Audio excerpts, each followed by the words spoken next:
Hello student, आज हम solve करने वाले हैं शिवलाल अग्रवाल की बुक का यूनिट नंबर 2 से यानी साझेदारी लेखों से क्रियात्मक गणित नंबर 2।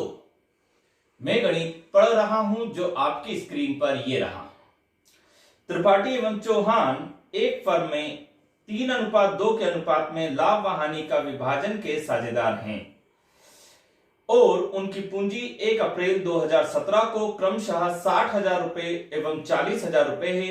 वर्ष के दौरान वे 30,000 रुपए का लाभ कमाते हैं। साझेदारी विलेख के अनुसार दोनों साझेदार वेतन के रूप में प्रति माह 1,000 रुपए वेतन के अधिकारी हैं तथा पूंजी पर 5% की दर से ब्याज के लिए सहमत हैं।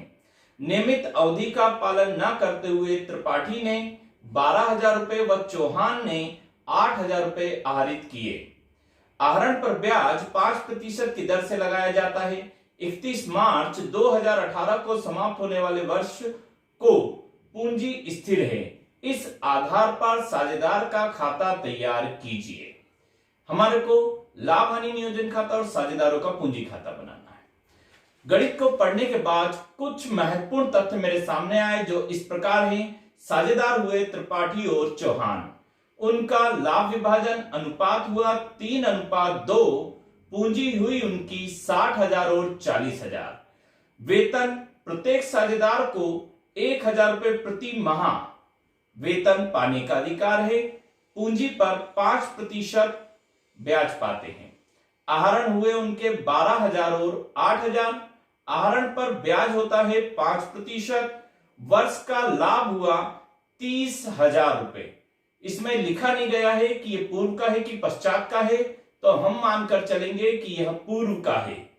खाते बंद होते हैं हमारे 31 मार्च को और प्रारंभ होते हैं 1 अप्रैल को, यानी हमारी लेखा अवधि हुई 1 अप्रैल 2017 से 31 मार्च 2018 तक। इस आधार पर हमारे को बनाना है खाते। तो सबसे पहले हम बनाएंगे लाभ हानि नियोजन खाता। ऊपर लिखेंगे लाभ हानि नियोजन खाता और 31 मार्च 2018 को समाप्त होने वाले वर्ष के लिए विवरण राशि। सबसे पहले क्रेडिट साइड में मैं लिखूंगा मुझे दिया गया शुद्ध लाभ जो कि समायोजनों के पूर्व का है। लिखूंगा शेष आगे लाया गया, कोष्टक में शुद्ध लाभ 30,000 रुपए। इसके बाद डेबिट तरफ लिखूंगा मैं पूंजी पर ब्याज।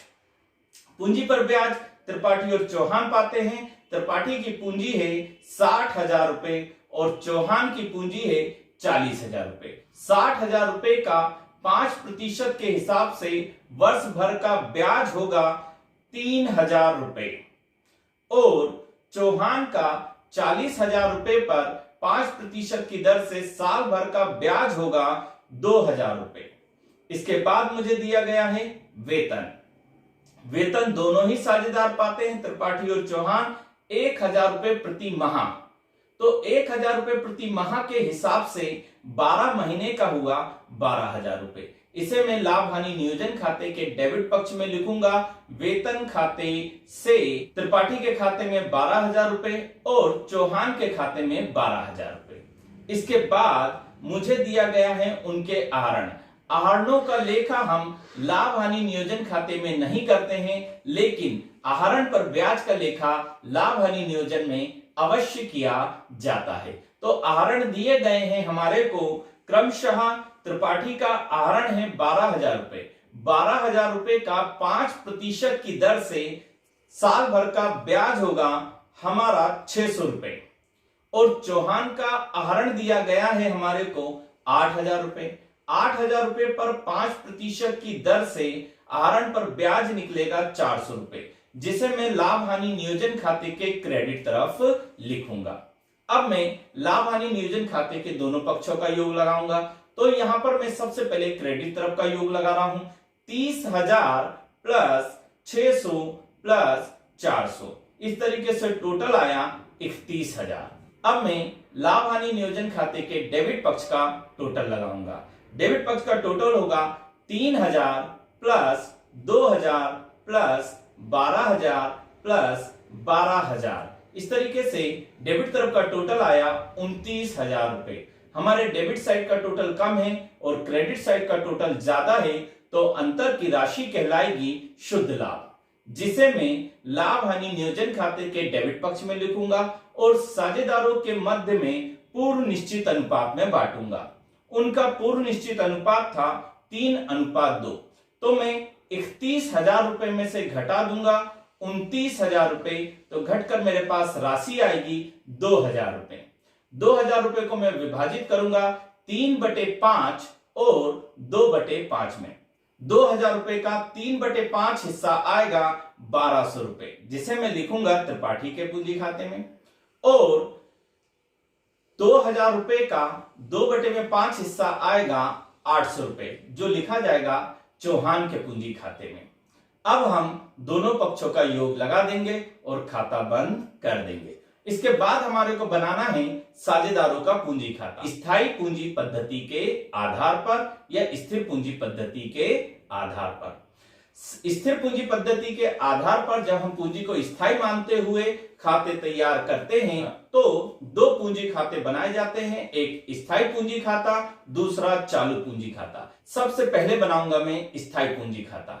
विवरण त्रिपाठी चौहान, विवरण त्रिपाठी चौहान। सबसे पहले क्रेडिट साइड में मैं लिखूंगा शेष आगे लाया गया। त्रिपाठी और चौहान की पुरानी पूंजी जो कि मुझे पहले से दी गई है, वो दी गई है 60,000 रुपए और 40,000 रुपए। स्थायी पूंजी खाते में पूंजी के अलावा कुछ और राशि नहीं लिखी जाती है, इस कारण मैं अब इसी राशि को डेबिट पक्ष में लिखूंगा शेष आगे ले जाया गया। 60,000 रुपए और 40,000 रुपए दोनों तरफ का योग लगा दूंगा और खाता बंद हो जाएगा। अब बनाऊंगा मैं साझेदारों का चालू पूंजी खाता। विवरण त्रिपाठी चौहान, विवरण त्रिपाठी चौहान। सबसे पहले लिखा जाएगा क्रेडिट साइड में पूंजी पर ब्याज खाते को, और पूंजी पर ब्याज निकला त्रिपाठी का 3,000 रुपए और चौहान का 2,000 रुपए, जिसे मैं उनके खाते में लिखूंगा। इसके बाद लिखूंगा मैं वेतन खाते को, और त्रिपाठी का वेतन था 12,000 रुपए और चौहान का वेतन था 12,000 रुपए। इसके बाद लिखूंगा मैं क्रेडिट साइड में ही लाभ हानि नियोजन खाते को। हमारे को लाभ हानि नियोजन खाता बनाने से जो लाभ हुआ था उसे साझेदारों के पूंजी खाते में क्रेडिट साइड में लिखा जाता है। लिखूंगा मैं लाभ हानि नियोजन खाते को 1,200 रुपए और 800 रुपए। अब चालू पूंजी खाते के डेबिट पक्ष में मैं लिखूंगा आहरण खाते से, और दोनों साझेदारों ने आहरण कर रखा है। त्रिपाठी ने आहरण किया है 12,000 रुपए का और चौहान ने आहरण किया है 8,000 रुपए का। इसके बाद लिखूंगा मैं आहरण पर ब्याज खाते से, और त्रिपाठी का आहरण पर ब्याज था 600 रुपए और चौहान का आहरण पर ब्याज था 400 रुपए, जिसे उनके खाते में लिखूंगा। अब मैं चालू पूंजी खाते के क्रेडिट साइड का टोटल लगाऊंगा। सबसे पहले त्रिपाठी के खाते का। त्रिपाठी के खाते में दिया हुआ है हमारे को 12,000 रुपए प्लस 3,000 रुपए प्लस 1,200 रुपए, इस तरीके से टोटल आया 16,000 रुपए। अब मैं त्रिपाठी के खाते के डेबिट पक्ष का टोटल लगाऊंगा। डेबिट पक्ष का टोटल दिया है मुझे 12,000 रुपए प्लस 600 रुपए, इस तरीके से टोटल आया 12,600 रुपए, जिसे मैं क्रेडिट साइड के टोटल में से घटा दूंगा, यानी कि 16,200 रुपए में से मैं 12,600 रुपए घटाऊंगा तो अंतर की राशि आएगी मेरे पास 3,600 रुपए, जो हमारे त्रिपाठी की नई पूंजी कहलाएगी, जिसे लिखूंगा मैं चालू पूंजी खाते के डेबिट पक्ष में शेष आगे ले जाया गया 3,600 रुपए।